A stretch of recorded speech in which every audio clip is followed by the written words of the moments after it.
Welcome to Keith Knight, Don't Tread on Anyone. Today, I'm very happy to have Larry Sharpe with us today. You can find him at larrysharpe.com. Larry is running as a Libertarian against Andrew Cuomo in New York. Mr. Sharpe, how are you? I'm doing well. Thanks for having me. Thanks for coming on. You've described libertarianism as staying out of the bedrooms and wallets of the American people, New Yorkers specifically. What is attractive to libertarianism about you, and why should New Yorkers care? What is attractive to libertarianism about? I don't understand that question. Why do you support libertarianism rather than conservatism or progressivism? Gotcha. Well, there's several reasons. The first one is I didn't realize I was a libertarian. People often ask me, they say, Larry, when did you get into the liberty mindset? And I don't know if I ever actually got into the liberty mindset as an actual mindset. My concept was always, if I want people to be successful, I can't force them to do things. What I was doing in my professional career, and I was teaching leadership, sales, things of that sort, and this is back since 2004, I was teaching things, for example, in the sales world, stop trying to force people to buy stuff. Stop trying to force things down their throats. Instead, start showing them the value. Start showing them why they want to buy. People don't like being sold, but they love to buy. So why don't you start thinking about getting someone to buy into your service or buy into your product and start communicating in a way that gets them to want to say yes. The second piece I moved to was leadership. Leadership is even more important. We are now in a post-industrial world. Right? Back in the day, it was pretty good for you to go through a school X number of years, in this case, probably 6 or 7 many years ago, and you'd learn the basic things. You'd also learn to sit in a room, be quiet, do what you're told. Because when you go to a factory, you would sit in a factory at your station and do what you're told. Well done. That works perfectly. Right? If you're a manager at that point, you're managing process and you're managing resources. People are just another resource or process. Who cares? Well done. That's great. Those days have been over for a long time. We haven't always realized that, but they are. What we want in today's world is actual leaders. I don't require, Keith, your physical body and arms and legs anywhere near like I did before. What I need now is your innovation, your experience, your initiative. I don't need you to do exactly what I tell you to do. That's not going to help me. I need you to go someplace and do what needs to be done, right? I don't need you to go, hey, go to client and fix X. And you go to the client and you realize it's actually X plus Y. And then you decide, I'm just going to fix X and come home and go, did what you said, Larry. That's failed leadership. That's the old school way. That's how businesses fail. I need people to know what's right and do it. The only way to make that happen is to have buy-in, is to have someone say, I'm in, I want to do this. What is that? That is a voluntary society. That is what volunteerism is all about. I was teaching that for years. And then all of a sudden, I heard Gary Johnson speak in 2012, and he seemed to make some sense to me. I thought, this kind of makes some sense. He's an entrepreneur like me. That's what spurred me to actually look into the idea of libertarianism. Now, I had already touched it, but again, because my business world, you might know there's an author by the name of Robert Ringer. I don't know if you happen to know him. He wrote several books on business and marketing and branding, and he's semi-libertarianism because he's an objectivist. He's a big fan of Ayn Rand. And so a lot of his books have a lot of that type of, that theme going through them. So I was in that world already kind of like understanding it, but I didn't really know what it was. Once I heard Gary Johnson speak and I began to actually figure out what libertarianism was, that's when I realized I was libertarian. So I actually didn't become a libertarian until 2012. Every New Yorker that I know, and I've spent a lot of time in Plainview, Long Island, every New Yorker I know is a libertarian in action. They don't use force to achieve their ends. They don't believe in initiating violence, but for some reason, they don't preach what they practice. Why do you think there's such a double standard or inconsistency? There are two issues. The first one is they don't know, right? Just like me. I actually had been a libertarian for many years and I didn't know it. I had no idea. I assumed I was nothing, right? I wasn't, I was raised as a Democrat in New York City. As a 17-year-old, I joined the Marine Corps and became a Republican for many years as I was a young adult. But I didn't join either party. I just felt kind of I was that. And as an older adult, I was a nothing. I didn't really care. I was a guy who was like, you know what? I like Nader because he's different. And I didn't even know why I even cared about that. So I think many of them don't know. And the second thing, and a problem that we actually have in the movement is We believe that our movement is actually about liberty and freedom, but in reality, it isn't. Our movement really is about the pursuit of happiness. And what do I mean by that? You'll hear me say this often. What could I give to any individual? And I got this, by the way, from Aaron Comey when he was running for mayor, and I've stolen it from him. I use it all the time. What could I give everyone who's listening or watching right now that would make you happy? But I'll add one more piece, and that would make you happy 10 years from now. And the answer is nothing, because you're a different person than you were 10 years ago. You'll be a different person than you are 10 years ago. So I can't make you happy in perpetuity anyway. And what would make you happy won't make the other guy happy or the other gal happy. So there's nothing I can do that would make you all happy. So no dear leader, whether that's a Republican or Democrat, can actually solve everyone's problems. It's impossible, right? But what can I do? I can allow you to find happiness in your own way. So I can facilitate your happiness. I can allow you to find happiness. Even when you fail, even when you're wrong, very often people find happiness by first failing. So I allow you to do what you need to do, and I just let you go. What does it actually mean? That means liberty and freedom. That's what that means. We have confused in the movement the means with the end, because we know that liberty and freedom gets us happiness, but the average person doesn't. We just speak about happiness, and then they'll figure out it's actually liberty and freedom. You go to the average New Yorker and say, don't you care about freedom? They say, I went to work today, I'm free. They don't get what we're talking about. Don't you care about liberty? They go, what are you, a revolutionary from 1776? They don't understand what we're talking about. The language we use is critical. And because they don't understand what we're saying, they don't know the libertarian. They don't get it. And the last piece is, so many of us, we are such zealots. We get it. We just so get it that we aren't prepared to take the time to let someone else get it in their own time. Understand that you're not a Democrat or Republican or conservative or liberal. This is often, for many people, an identity they've had for years, if not decades. There's no way they can just change it because I have a cool argument. That doesn't change someone's identity overnight. It will take literally months, if not years, to turn people into this world. And the other problem we have in the movement is if they don't go fast enough, we insult them. We call them stupid or a statist or dumb or insert thing here, instead of saying this person simply needs time to come, right? If some guy or gal comes into your movement and says, yeah, I'm about smaller government and self-ownership, but NASA, come on, isn't NASA good?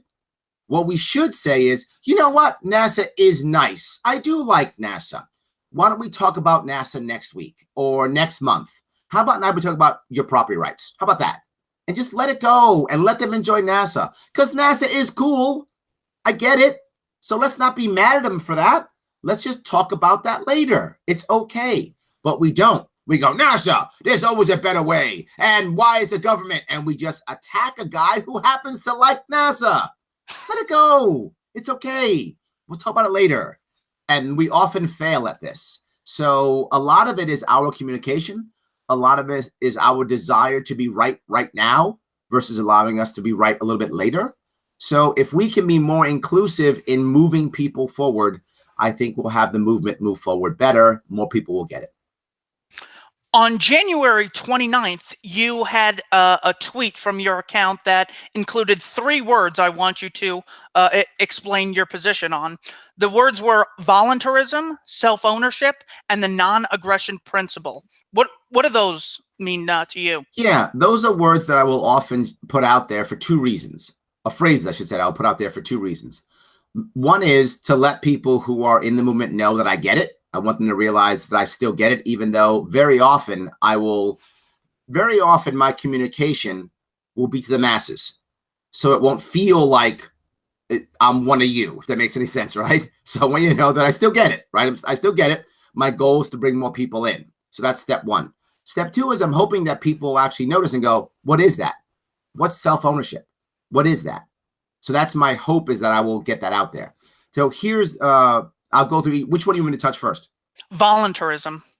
Voluntarism. I like that phrase because anarchy sounds scary, right? Anarchy sounds scary. When the average person, when a libertarian hears anarchy, they go, yay. When the average person hears anarchy, they go, oh my God, blood in the streets, zombie apocalypse. Yeah, they assume that, right? They think it's The Walking Dead season 4. That's what they assume that's happening, right? The second that you say anarchy. And what I'm trying to get to them is, you know, a voluntary society, volunteerism. That sounds good. That's why I like it. It's the idea of people wanting to do. It's the idea of people, when people get upset about, well, there are people suffering, there are people struggling. You're right, and that will always be the case. But when someone has a problem, whether that is mental, physical, financial, whatever it might be, whatever issue they might have, medical, who cares, whatever that issue is, the first thing they need is not a program. It's not services. The first thing they need is someone who cares. When they get someone who cares, that person can now give them the things they need to get their self together, whatever that is, right? The problem is we have decided that people need services. And I hear this all the time, particularly in New York. It's all over, but particularly in New York, my child has a need, so they need services. Yeah, services are fine, and they are. But services are cookie cutter that put your child in a box, and now you feel like your child's going to have success because they got services. I don't want your child to have services. I want your child to have the best success your child can have with whatever their special need is. And what I know is some bureaucrat in Albany is not going to have that answer.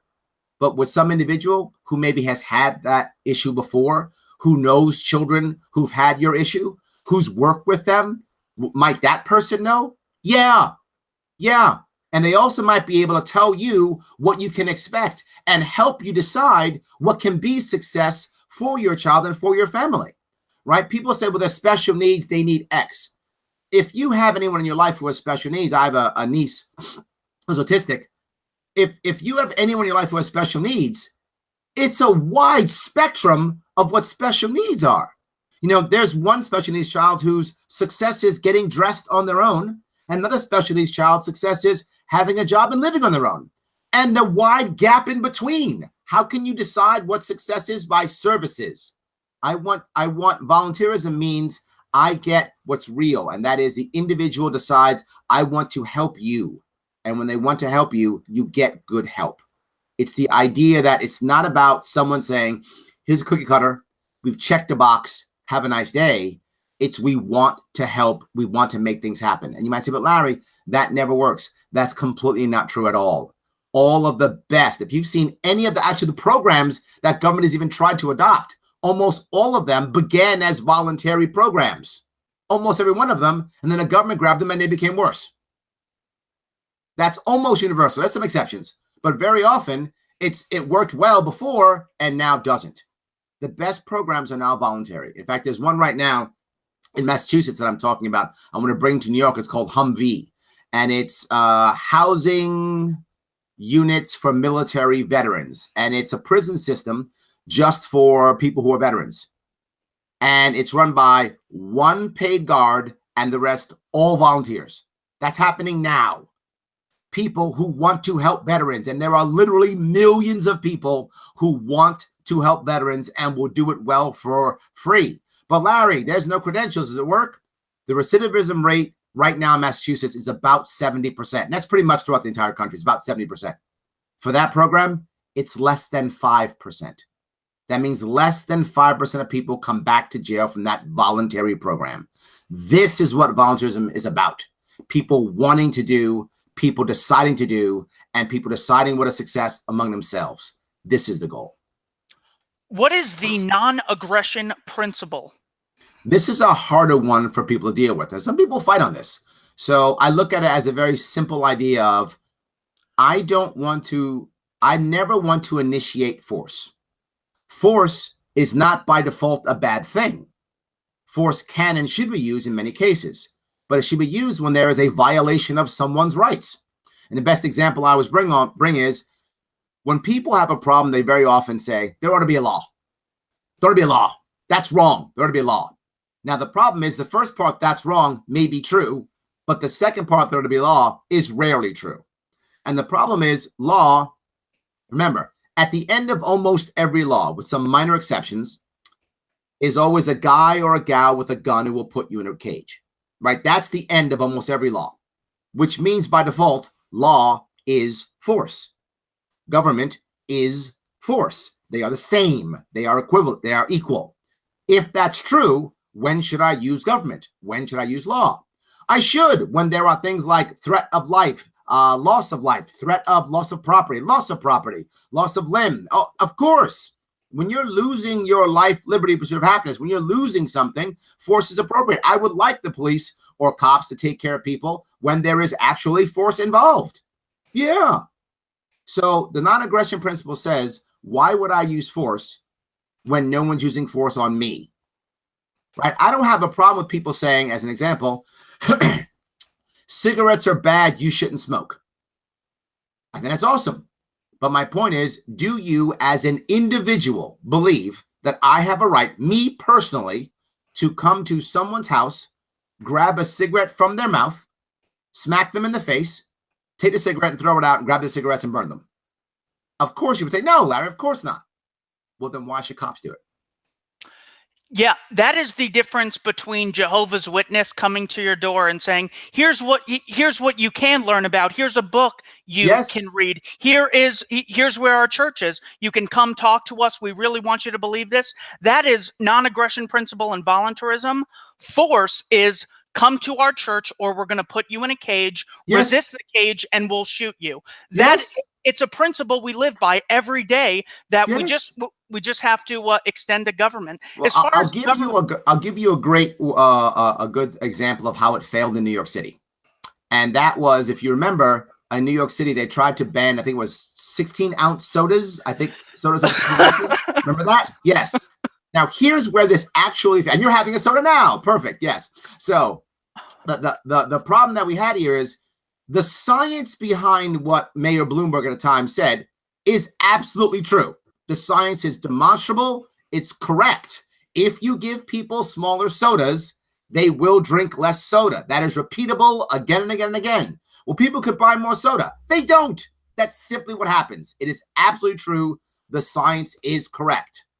So why didn't he simply say, hey guys, look, the science is correct. Look at this. It's amazing. Here's a guideline that New York City wants to put out for your health. I'm fine with that. There it is. That's volunteerism. And here's what would have happened.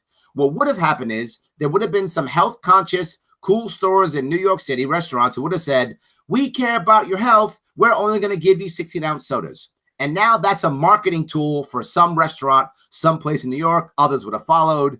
If it would become popular over the next 20 or 30 years, actually, we probably would have made all soda 16 ounces on our own because we would have believed it to be true and we would have done it anyway, right? It's what would have happened. How do I know that? I know that because right now, seatbelt laws. You don't have to have seatbelt laws right now. The majority of people who don't like seatbelt laws don't actually not like seatbelts. They don't like the law. They would use seatbelts anyway. Most people would anyway because they realize it's safe. And the people who wouldn't use seatbelts are using seatbelts now. So it's not like the law actually worked for a lot of people. And now you might say, but Larry, you save lives because you make seatbelt laws. Laws, again, just like all force, is a very good short-term solution. And this is the problem. If I need money, I can put a gun in your face and say, Keith, give me your wallet. You give me your wallet. I have money now. That was a very good short-term solution. But in the long run, you and I both have a problem now. And we see that consistently. If we had just had the law when it comes to the sodas and just not made a law at all, not even try to make it a law, we probably would have more restaurants in New York City using that as a marketing tool and healthier New Yorkers without anyone forcing it. Trying to pass that law, now it's a joke. Now no one does it. It's a joke. We actually have less healthy people because trying to force that law. Law is a short-term solution. As far as the science being correct, the science is correct about eating healthy and exercising. Yes. But that doesn't mean I get to force you to go to the gym. I get to force you to eat lettuce instead of meat. That's correct. I mean, everyone should listen to Dave Matthews and watch Modern Family, but I don't have the right to force them to do so. As far as government being forced, this is something everyone from George Washington saying government is not reason, it is force, to Barack Obama while he was senator saying the state is, in essence, a monopoly on violence. So this is not a kook thing that Larry just came up with. Finally, what is self-ownership? Yeah, this is the hardest one. It really is the hardest one. I'm glad we went with this one last. And the idea is that you own your own body, you own your own life. The problem is there are a lot of people in this country, a lot of people in this world, a lot of people in this state who don't want that. And this self-ownership sometimes goes against freedom. And it's why I rarely use that one, because a lot of people don't want the responsibility of owning themselves. They don't. And if we're going to live in a libertarian society, a free society, a volunteer society, we have to accept that some people don't want to be free. And that's tough. And the best example I think I can give right now is probably the Amish. The Amish are a libertarian society. They actually are. People ask me all the time, well, Larry, can you name a libertarian society that's been around? Yeah, the Amish. It's a voluntary society. People create their own rules and regulations. They decide to be there. You can leave if you want to. You can stay if you want to. But some people look at them and go, they're crazy. They're weird. No, they're people who think that's the way they want to live their life. That's who they are. I'm okay with that. They can live their life the way they want. In New York City, we have some Hasidic Jewish communities who are really all about, we decide where we want to rule, the rules we want to have, and it's a voluntary society. And I get it. And people think, oh, that's weird, that's odd. Maybe, but not to them, so we can leave them alone. But there's another issue. If I have self-ownership, that means I have to have responsibility for my actions. I have to have responsibility for what happens to me. And we've created an environment in this country, throughout the world, but heavily in this country, and more than most states in New York State, that there's always someone else at fault. There's always someone else to blame. And we focus on the idea of blame. It's something went wrong, who's to blame? Something went wrong, who can I punish? It's very rare to see something went wrong, what did I do wrong? Something went wrong, what can I do better? And self-ownership is all about that. And it's one of the hardest things to preach because a lot of people don't want to hear it, to be forward with you. But the idea of self-ownership is you own your life, your property, your liberty, and you can do what you want with it. And that many people say that's the basis for libertarianism. And I get that point completely. It's just one that I think is a message that many people just don't want to hear, and to be forward with you, aren't ready to hear. When you have literally, in some cases, centuries of culture that has said, you are part of the government, you are part of the whole, you're part of the Borg. It's tough to break someone from the Borg. That is, a geek sci-fi Star Trek reference, but it's tough to break someone of that, and the communication can be very tough. Yeah, when I think of self-ownership, I actually think of Frederick Douglass, the guy right behind you. Even though maybe by enslaving Larry, I could get my streets cleaned, I could maybe get my house built, he has a better claim to his body and his life than I do. I can persuade him, I can offer him money, I can say I'll give you this service in return, but I cannot initiate force against him. There's a very big issue that I don't think is ever discussed, and that is the kidney wait list in America. According to kidney.org, 121,000 people are currently on the waiting list, and 13 people a day die. A possible solution to this would be allowing people to sell their kidneys because they own themselves and have a better claim to their body than anyone else. I believe they should have the right to do this. This is something real that can save lives. This is legislation that can get people excited about life, liberty, and saving, saving humanity from an early death. Is this something you'd consider bringing to the table as governor of New York? Not at all. And I say that because it's a bridge that I don't want to cross now. And I don't want to cross that bridge for several reasons. Not that you're not correct. I think you are correct. The problem is there are a lot of people, particularly throughout the world, and as they've done this in many parts of the world, desperate people do bad things. Fearful people do bad things. So what winds up happening is we wind up harvesting organs. And that's what winds up happening. That's how that actually ends. And how do I know that? It's happening now in India, Bangladesh. They're literally harvesting organs. And you're having people being tricked who don't know what they're doing into giving up kidneys, and they're harvesting organs. And now we're selling organs that way. Now, in theory, you are correct.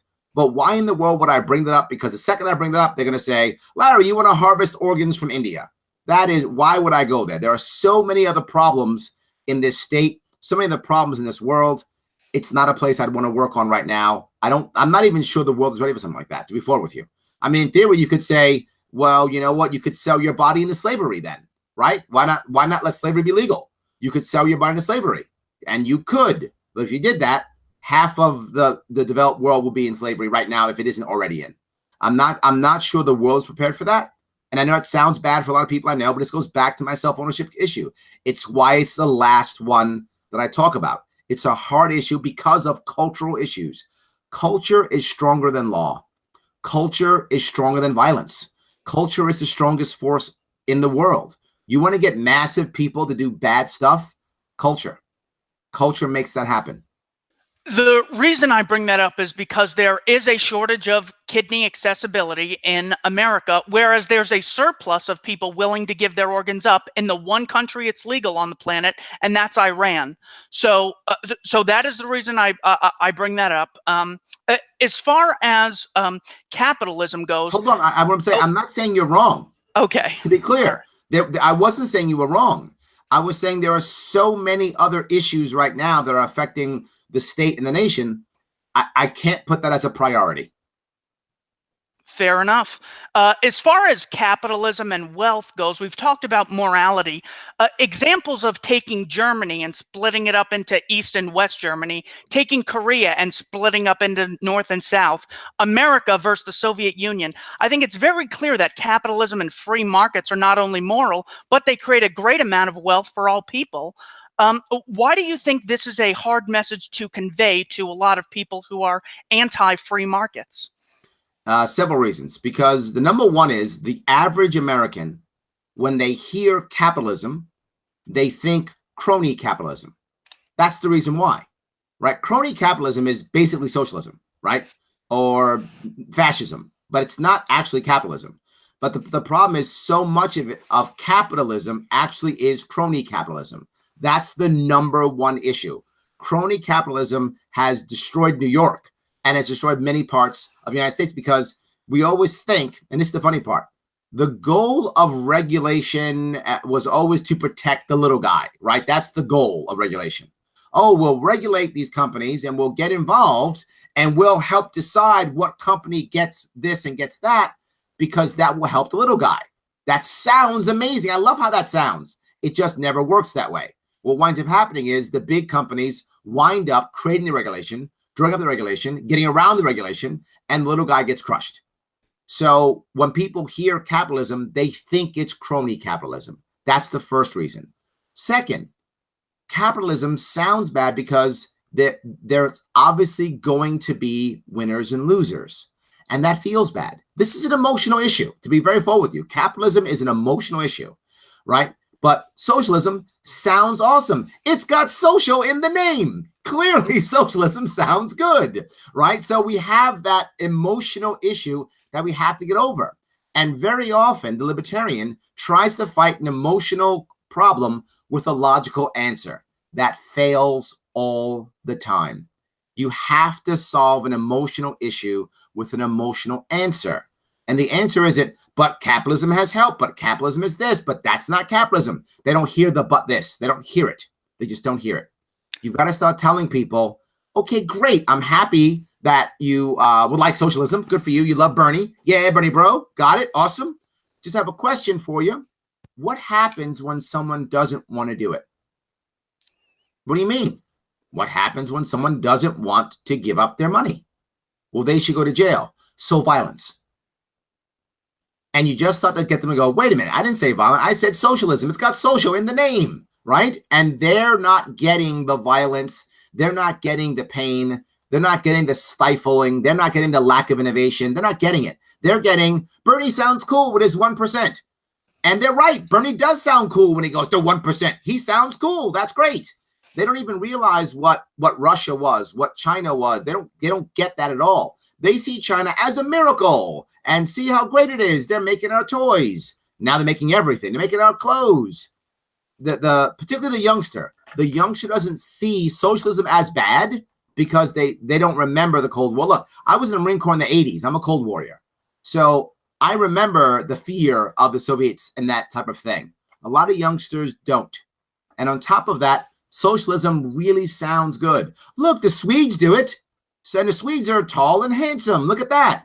And I know I'm being kind of flippant and funny, but in someone's head, they often feel these things. It is our job as libertarians to actually create something which is an emotional message that says, you know what? Let the market decide. But what I actually say is I change my words. I rarely use the word capitalism, and I rarely use the word market. I will often say things like, let the consumer decide, right? Because people like consumers. They are consumers. It's a better phrase. So I've often changed my phrases to kind of have a better feeling about the phrases. I don't use anarchy. I use voluntary society. I don't use the free market. I use let the consumer decide. I use consumer driven. I said, shouldn't the people decide what's right and what's wrong? This tends to work better, and they at least hear it, right? Shouldn't everybody have the opportunity to grow their own business? Well, yeah. Shouldn't everybody have the opportunity to decide to do what they want with their talents, whether that's to work for somebody or to have someone work for them? Yeah, that's capitalism. Yeah, I also think it's beneficial to explain to people that the average person in capitalist societies today is wealthier than most kings, pharaohs, and emperors in all of history No because one of gets the that. No one gets access to products that they have. No one gets You that. don't think No one gets they that. don't get that this makes us wealthier No, than I don't. No, because remember, an average person never ever measures themselves against anything except their peer group. That's it. They measure themselves against their peer group, and that's it. The average person only does that. If all of their friends have an iPhone and they have an iPhone, they're not rich. They're average. Period. That's how they see themselves. That's what the average person does. Now, to your point, again, you are correct. I am not saying you're wrong. You are correct. I'm simply saying how the average person views themselves. And I cannot go to the average person and say, but you're wrong, and hope for them to vote for me so that I can make real change. I have to say, I get where your head is. Let me see if I can get my message into your head, understanding who that person is. They are looking at themselves and measuring themselves by their peer group, not by history, not by the people in China, in Russia, in India, in Germany. They're measuring themselves by their peer group. You mentioned the Bernie Sanders phenomenon earlier. How is it that the group that claims to believe in equality also believes that 535 congressmen should have the right to rule over 330 million Americans in such a way that intervenes in their everyday lives? Because in their heads, without it, the capitalists will enslave them. That's the reason. They think, protect me. Remember something. This goes back to our self-ownership piece. There are a lot of people who simply think someone else has to make things happen. When is life going to start giving me stuff? Right? I mean, a lot of people who've been taught that, thought that, believe it to be true. So, of course, someone's got to protect me. I can't protect myself. Someone has to. And, of course, the business people are all evil, and they're just out to crush us. You know who's going to help us out? Uncle Bernie. He'll protect us. The Democrats want to be our mom. The Republicans want to be our dad, right? The mom who wants to give us anything, the total traditional, stereotype mom. I want to give, and nurture. And then total traditional stereotype dad. I'm going to protect you. I got you covered, son. I'll take care of you. Daughter, I got you. Libertarian wants to be your brother, wants to be your sister. That's it. Want to be your brother or sister. Look, if you're my brother and you're messing up, I don't want to hammer you. I want to say, go do your thing. And when you're ready, come back home. I'm here for you. When you need help, ask me. I'm there. I'm your brother. When you need help, tell me. I don't want to live in your house. That's your house, brother. But if you want to come out and hang out with me, let's go hang out. I'm happy to hang out, right? No worries. You don't want to hang out with me? No worries. You have trouble? I want to help you. We want to be your brother or your sister. We want to be your equal. We don't want to be your ruler. But you know what? That's scary. It's a whole lot easier when you believe that there's 535 people who are looking out for you, who are fighting for you, who are making sure you're safe. That feels good. And again, to your point, you are in no way incorrect. I'm telling you, it feels better to believe I have 535 guardian angels protecting me. A lot of Democrats in Congress are worried that the Russians have interfered in American elections. Do you believe that Washington, D.C. has the right to interfere in states? Do you believe that states have the right to interfere in the lives and meddle in the lives of individuals? Wow, that went all over the place, didn't it? I'm just holding them to their principle of it's wrong for another group to meddle in the activities of another group. That's not what they're saying. Remember, in their mind, and this is a common mindset throughout the world, nations are sovereign, people are not. Oh, Right? but that's not consistent. It isn't. I'm telling you Yeah. what the mindset is. Okay. You're right. No, so far in this entire interview, I've never said you were wrong.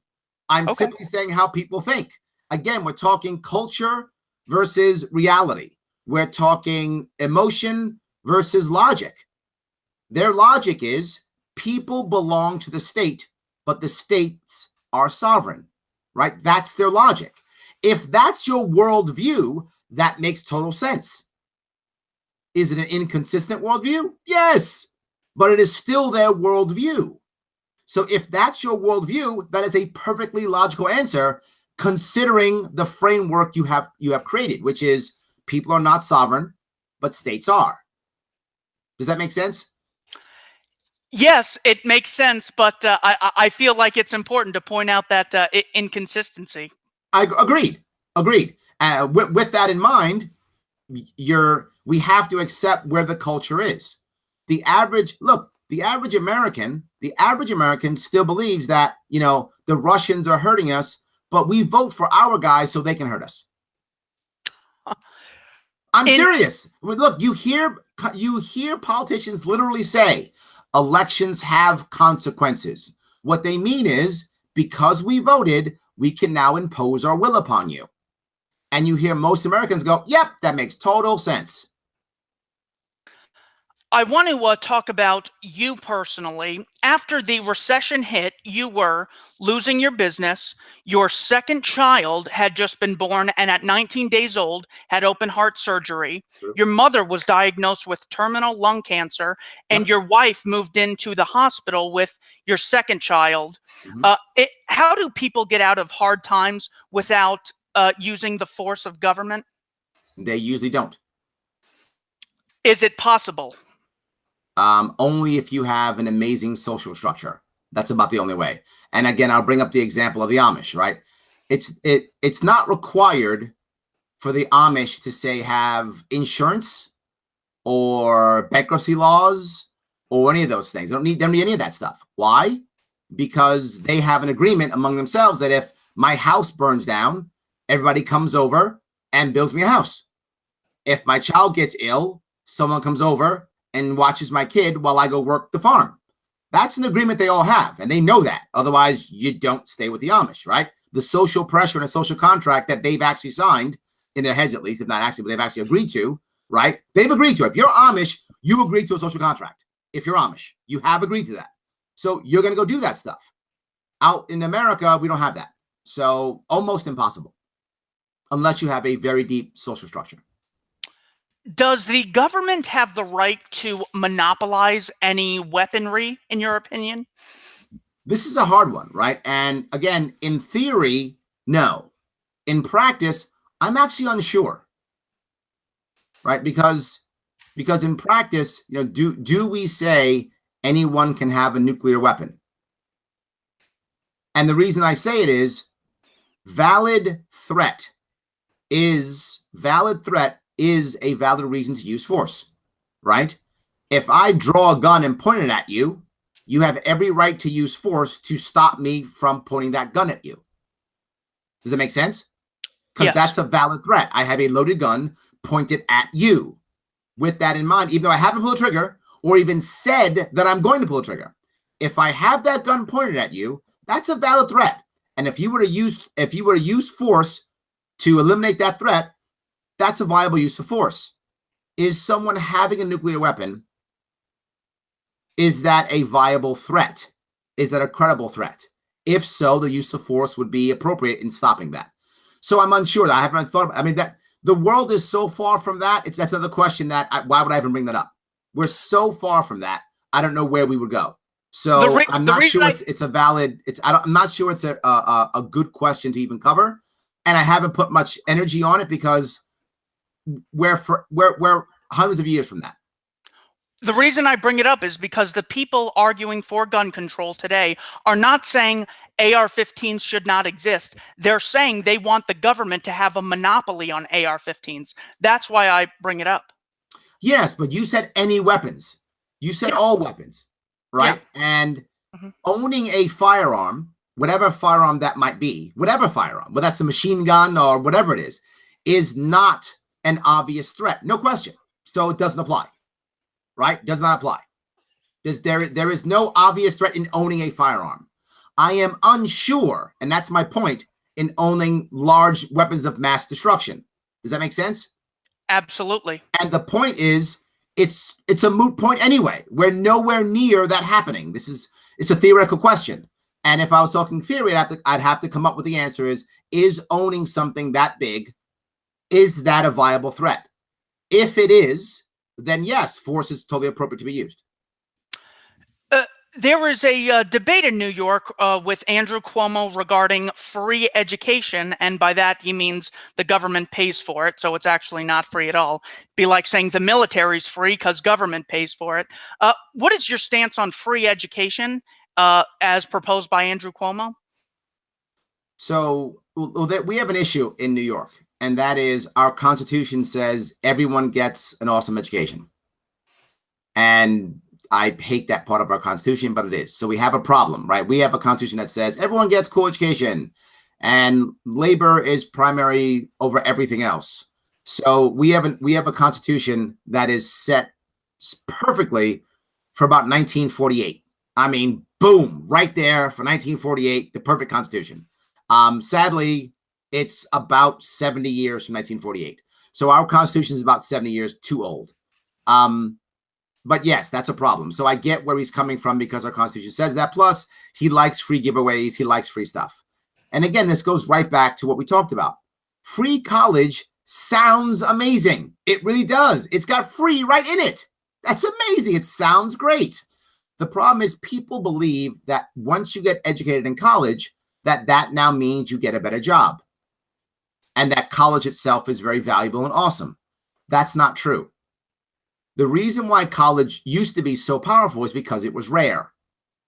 Any skill set, any knowledge is valuable because of scarcity, not because of what you learn. If everyone gets a college education, it is no longer valuable. How do I know that? High school. You go back 100 years ago, high school diploma. Wow, high school diploma. 100 years ago, you're a smart guy, right? Now, everyone has a high school diploma. And if they don't, no one even cares. It's just not a thing anymore. There's a point in many places where people don't even care what undergrad you go to because that's assumed, right? They only care about what your master's degree or your doctorate if they care in that area. And then there's a backlash now from that even. So this is becoming to where it's less and less valuable. You make free college, it will be useless. Look, I know people, I'm sure you do too, who literally have master's degrees and they're working as a barista because they can't get a job. I see it all the time. Making college free makes college worse. Making college free makes it worth less. So now I'm going to go into debt. If I go into debt for a college degree, those who have gone into debt, and now what I've paid for is now worth less. Not just that, it's free for state schools. How about private schools? So now I'm picking winners and losers. Even worse. But I'll go one step further. If it's free college, what makes the colleges want to lower the prices? Nothing. Why would the colleges actually have better service? It's free. Why are you complaining? Literally, you got a free. Why are you complaining? It was free. And that may sound funny, but it's true, right? But here's even a worse part. What if me, as a kid, I'm 18, and I think I should go to college A, but college B is free? People are going to push me into college B, but I should be in college A because of who I am. But I'm going to go to college B anyway. So I'm going to get a free college education that I don't want. That's not going to help. And I threw 4 years of my life away. when I should have gone to college, A, because that's who I was. The idea that education should be universal, meaning the same for everyone, is silly. In fact, the idea that we even have K through 12 is silly. It should be K through 10. And that's already happening in areas. Syracuse has CTE. Here in New York City, we already have high schools where the last 2 years of high school are basically just college anyway. I mean, the whole system's broken. Free college is, again, a short-term fix that feels good. It is part of the way of bribing, because I don't know if you know this, but if you get free college in New York State, for every year you get free college, you must remain in New York State. If you don't remain in New York State, it becomes a loan. So it's a bribe to stay in New York State, because our state is so broken, people aren't staying. We're losing about 100,000 people a year. They're leaving our state. They're voting with their feet. So what do? Bribe them with free college. So punish the people who are there with higher taxes so that we can bribe our kids to stay instead of doing the hard work to make our state better. But here's the worst part of all of this. All right, you're a 22-year-old. You get a college degree from a state college in New York State. You get a great job offer in Cleveland. What are you going to do? You're going to go to Cleveland and you're going to lie. You're going to tell people that you still live in New York State. You use your mom or dad's address. You're going to go to Cleveland and you're going to work in Cleveland. So what does that mean? That means there's got to be a college police, right? Whenever we have a law, we have to have the enforcement. So there's got to be a college police who knock on doors and go, is Janie still living here? Right? And what happens when mom lies? Is mom a felon because she lied to the state? Is she not? Does mom go to jail? Does mom pay a fine? How does that work? What happens with Janie? She now, all of a sudden now, when she gets caught, now Janie has to pay that loan. Well, she can't afford that job anymore, can she? Because she budgeted based upon not paying the loan. So now she has to quit her job, move back home, and still pay the loan. Lose, lose, lose. This is a bad idea. It was bad from the beginning. It's bad now. And again, the worst part is, on top of all of this, there's a process to get approved. So you have to go through a bunch of paperwork and bureaucracy to even get this. And some people get denied. So now you've created another bureaucracy. So someone's got to pay to be I'm the guy who says yes to you team. So there's another office we've created. So more taxation, more bureaucrats. Because you know what New York needs more of? Bureaucrats. What is one book, if you could recommend one book to every New Yorker, what book would that be? I get that question often. There are so many that I like. It really depends upon where you are in your life. That's the problem. There's not really one book because different people are in different places in their world. Probably the best libertarian book that I like is probably The Law by Bastiat. That's probably my favorite libertarian book. So I think if it's for libertarianism, I like that one. It's short. It's pretty clear.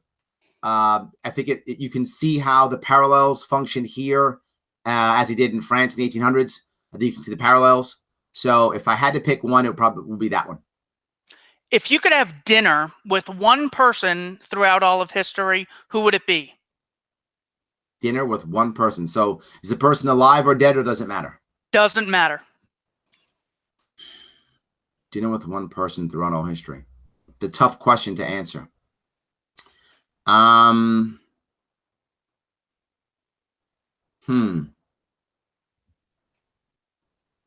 Maybe it would depend upon where they are in their life. I would have loved to have dinner with Malcolm X after he had come back from Mecca and had a bunch of insightful ideas, because he was very libertarian, but in other areas he wasn't. And I wouldn't mind hearing what he had to say about that. That'd be one thing. I wouldn't mind having dinner with Gandhi right after he was arrested by the British during World War II, what he was thinking about that, because he was socialist but anti-imperialist. So I think that dichotomy would have also been interesting to talk about. I think those would be two interesting ones. Julius Caesar, right before they stabbed him, because he tried to be a populist, but at the same time he was a dictator. So again, a dichotomy. I wouldn't want to have dinner with anyone who has, to be fair with you, who has a clear and obvious philosophy. I'd want to have dinner with someone who is torn at that time, right? Who is trying to put two ideas that shouldn't fit together in their head, right? So that's what I would like. I'd like to talk to someone who's trying to put two ideas in their head. Whether I agree with the ideas or not would be irrelevant to me, but how someone can square that circle, if that makes sense. Final question. If you could give one statement to Andrew Cuomo supporters and ask them one question, what would they be? Statement and question? Yes. Oh, okay, two things. All right. Statement and question. The statement, I don't know if I have a statement. Probably two questions.